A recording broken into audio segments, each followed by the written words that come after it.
Hello, my name is Indy Gordon. I'm Head of Programs at Foundervine, founder of Halo Safety app, and I'm also an angel investor. An angel investor is someone that gives capital for a business in exchange of convertible debt or ownership equity. An angel investor is normally someone that backs startup businesses and gives them time and resource to help them grow.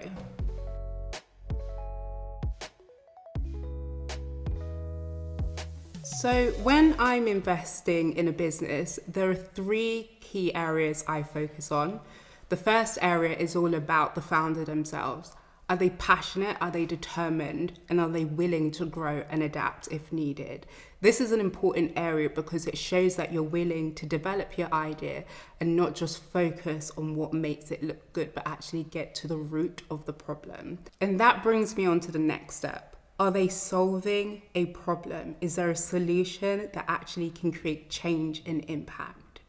And finally, do you have a plan, a strategy that will allow you to achieve this as successfully as possible?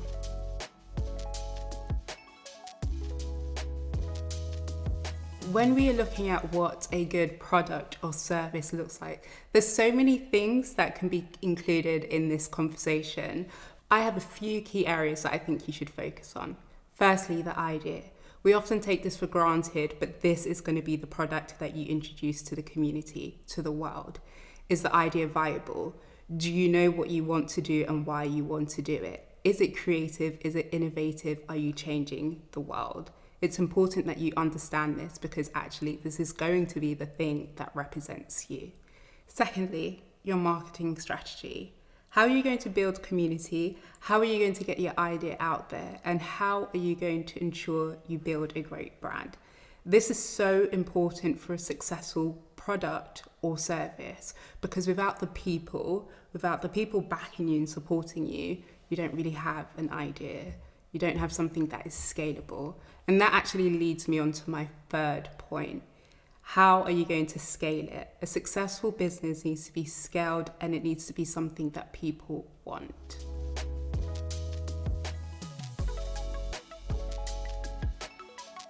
So there are loads of elements that create a great pitch, but I really want to focus on my top three, the things that I actually value a lot.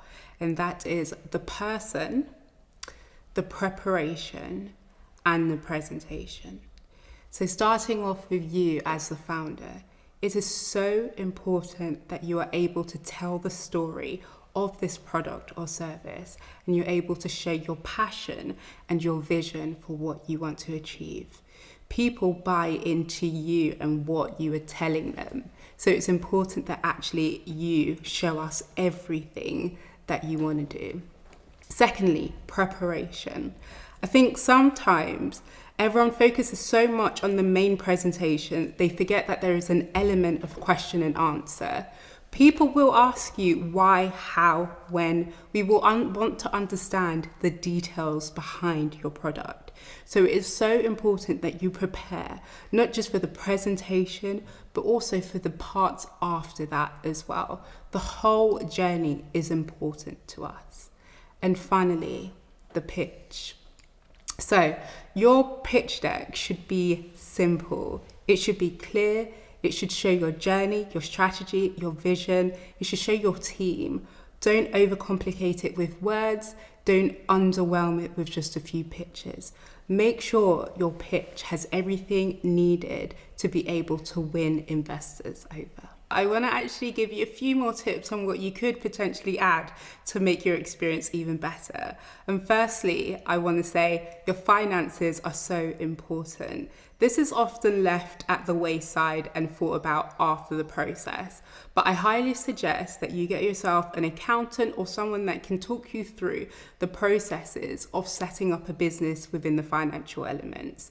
You can use a quick sheet to do the maths and just show the vision of how you want to grow your finances, what you want to spend your money on, and how much you need. Be very specific with how much you need. Include a breakdown of resources, time, All of those elements are key because it allows us to see that you've done the work and you actually have a clear goal of what you want to do with the money. And that is such an important element.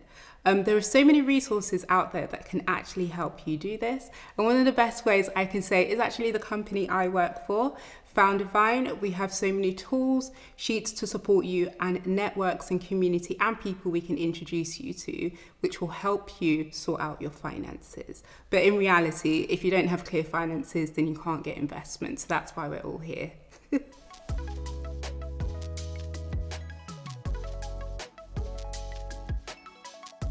One piece of advice I would love to give to my founders out there who are looking for an angel investor is to build community.